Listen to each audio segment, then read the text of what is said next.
All MU freshmen are invited to walk through the columns towards Jesse to start their MU career. After working hard to get a degree, seniors walk back through the opposite side of the columns to signify the end of their time at Mizzou and the start of the next chapter in their lives. Damon says he hopes to follow in the footsteps of another Helias tight end who starred for the Crusaders just before him.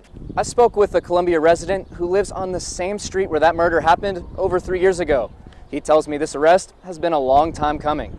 Mizzou volleyball is all set tomorrow to play in its 6th straight NCAA tournament. Now, to add some perspective, the last time the Tigers missed the tournament, Apple announced the release of the iPhone 6 Plus. Boone County awarded Columbia their piece of the mural on Tuesday, and it'll be placed on this wall next to the cashier's office in City Hall later this week. Carlos says the experience wasn't all bad. He actually found the uncertainty exhilarating and loved getting to build some trust in his team. Over the next 3 nights, we'll be taking a closer look at why it took years to bring about charges. Tonight, we begin with someone who's speaking out about her own experience with Dahl. Some of the details might be disturbing. Here's KOMU 8's Bradley Davis. 3 victims in 2 state cases.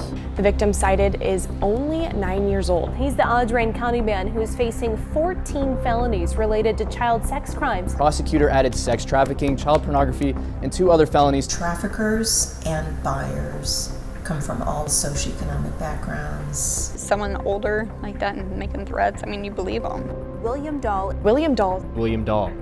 He really had a bad temper when he didn't get his way. Dahl is 37 years old and in jail awaiting trial. Investigators accuse him in court documents of sexually exploiting a 16-year-old by touching and sexting them in fall of 2020, kidnapping and molesting a 12-year-old on New Year's Eve 2020, and having a 9-year-old sexually trafficked to him between March 2018 and January 2021. What you are seeing now is a small portion of the details investigators found when interviewing confidential child victims, labeled CCVs. Most were too disturbing to put in this story. Old court records raise serious questions as to whether the abuse could have been prevented. Dahl grew up in a small town called Rush Hill, just under 20 minutes from Mexico, Missouri. The son of a recently retired Audrain County Sheriff's deputy, he graduated high school from the Community R6 school district in 2003. Court documents show he lived his life after that, hanging around teenage kids. Tiffany Nicole Ellis was 17 years old and having troubles at home with her mom. She says Dahl took advantage. He seemed like he cared and was wanting to help me, but later on I found out that that's not really how he was at all. Ellis and the 20-year-old Dahl were at a friend's house. She says Dahl started begging them to have sex with him. He kept bugging her and bugging her and bugging her and bugging her, and I got tired of hearing it. And it doesn't make sense now, but at that time, I mean, I was young, it did make sense to me. And he asked if I would, and I did, so he would shut up. She says what happened next was terrifying. I told him I wanted to quit, I didn't want to do it. And he wouldn't take no for an answer, and I told him I was going to scream if he didn't let me go, and so he covered my face and then continued to rape me. She says he began stalking her wherever she went. I think that was one of the worst things, because it was like you couldn't get over anything. You just had to keep reliving everything because he was always there. Ellis says it all became too much. She reconciled with her mom, and together they filed for a child order of protection. That's when Ellis says Dahl's lawyer, named Jason Shackelford, reached out to propose a deal. He wanted us to drop the child protection order. And we came to an agreement that I would drop that, and he would make it where William could never come near me and could never come near my family. She says she agreed to Shackelford's proposal, signed the deposition, and dropped her petition for a protective order. Things he would say just made it seem like I would go to court, have to face him when I was scared of him, because I had made it clear that I was scared of him. And he used that, you know, and it's like, you'll have to face him. You'll have to see him. You'll have to talk about everything in front of everyone, in front of him. Tomorrow, Target 8 tells you why this shouldn't have been allowed to happen. Bradley Davis, Target 8, Mexico.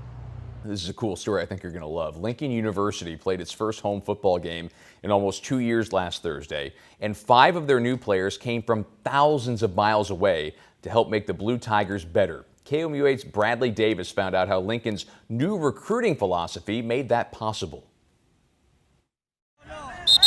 Lincoln football is back. It's just a newfound energy. But after a 1-win season in 2019, head coach Malik Hoskins looked to change things up. We just got together, a couple of coaches and myself, and just thought about how can we get bigger and not have to compete every time we go in these schools. He looked all the way across the Pacific. You know, us Poly boys want to come in here, you know, and be the spark or the lighter that, ignites this team, the cause for change. 5 new Blue Tigers came all the way to Jefferson City from the Polynesian Islands. In order for us to get bigger, we had to do something different. How about recruiting kids from America Samoa, Hawaii? Those regions are known for producing big football players. There are 5 native islanders with the team. The 4 freshmen account for 1,000 pounds on their own, all on the defensive front. It's no coincidence the Poly boys make up a quarter of the incoming defensive freshmen on Lincoln's active roster. Defensive coordinator Casey Carlo had the connections. Coach Carlo came to us from Missouri Southern, where they had, double-digit Polynesian kids. So he's the one that had the contacts. Stanley Mignot and Samuel Yoni Amatwanai are cousins. They planned on going straight to the workforce after high school until one call changed their lives. We didn't have anyone looking at us from college until Coach Carlo called. So right after that, we just had a Zoom call, hopped on a plane, and came here to Jeff City. All 5 left home behind. Coming out here, leaving family, all I know is Hawaii back at home, and it's a big difference coming to here, not seeing the same people I see every day. I miss my rice back at home, my rice, my barbecue, my loco moco, all that, and my musubi. To bring their culture to Lincoln. Coming in, all the boys, we all have the same mindset of wanting to change the culture on Lincoln University, and that's what we plan on doing in the future, and we hope that happens. While opening a door for other Polynesian athletes in mid-Missouri. We are hoping to open up an avenue that probably has never been done at Lincoln. For me and my Poly brothers here to pave the way for other Polynesians that are looking to play ball in college, and it was just a big change. It was like a sign of hope. And Coach Hoskins has a new recruiting pipeline. In Jefferson City, Bradley Davis, KOMU 8 Sports. And one block looks a little bit neater tonight, and it's from the hard work of a teenager. In tonight's local lookout, KOMU 8's Bradley Davis shows us why a middle schooler started shoveling driveways to help his family.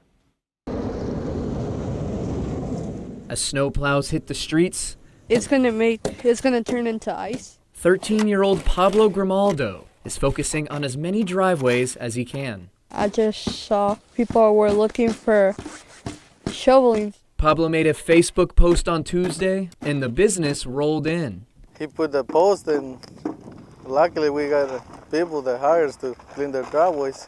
Pablo shoveled with his dad Serapio and brother Jose. They shovel, scrape, and salt every driveway. But the need for this job meant the cooling for Serapios.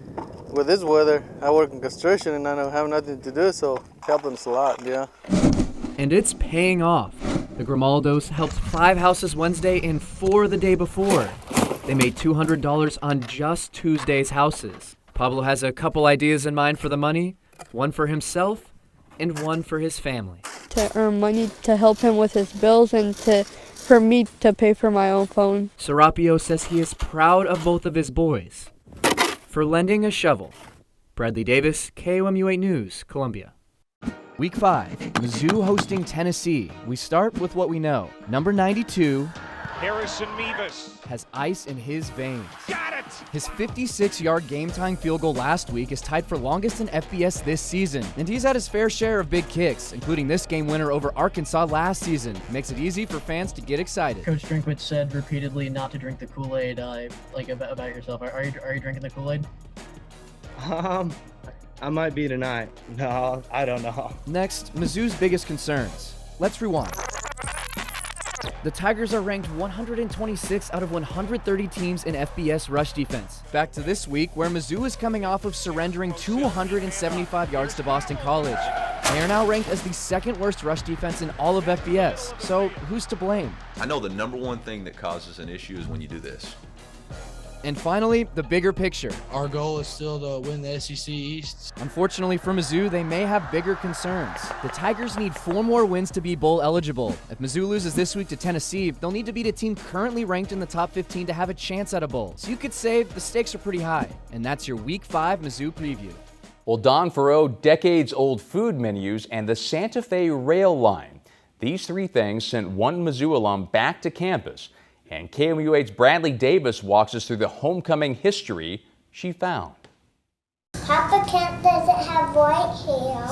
I'm a Mizzou alum, but I come from this very long line of railroaders. The crossroads of her past. It's the university's football team and their followers. So the football players were on this train. Come together in the form of Some menus that were related to train travel that had to do with a Mizzou game. We have a family member who had access to some archives of just old things related to trains. Kansas City resident Sarah Pope has two original template train menus from the 1937 and 1923 football seasons. And they started their lunch with chilled tomato juice. They remind us of a different time in the football world. It was a week-long event, you know. They had gone to Los Angeles from Columbia, Missouri, so that's a long train ride. I love old stories, and so these menus sort of take you back in time to where there would be a football game, and they had a train that was specially commissioned to take them to these games. But you don't have to come from a long line of railroaders to take a walk down Mizzou memory lane. The coolest thing is that Don Farrow was there for both games. So one of them was November 1923, and so that's when Don Farrow was a player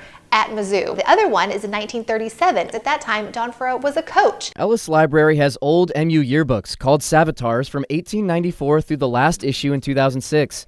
Almost all of them open to the public. MU archivist Anselm Hulsbergen knows the value the Savitars still hold. It really can speak to people in its own way when they want to know something about a decade in the university.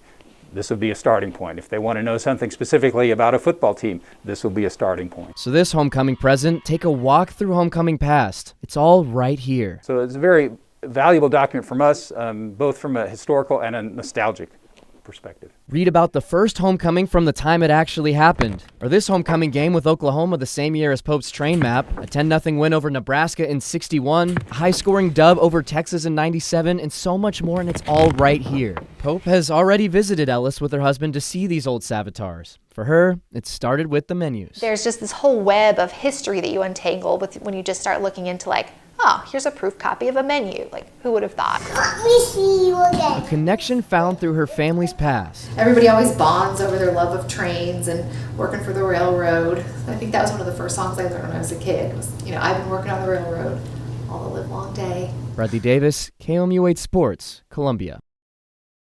That is just awesome.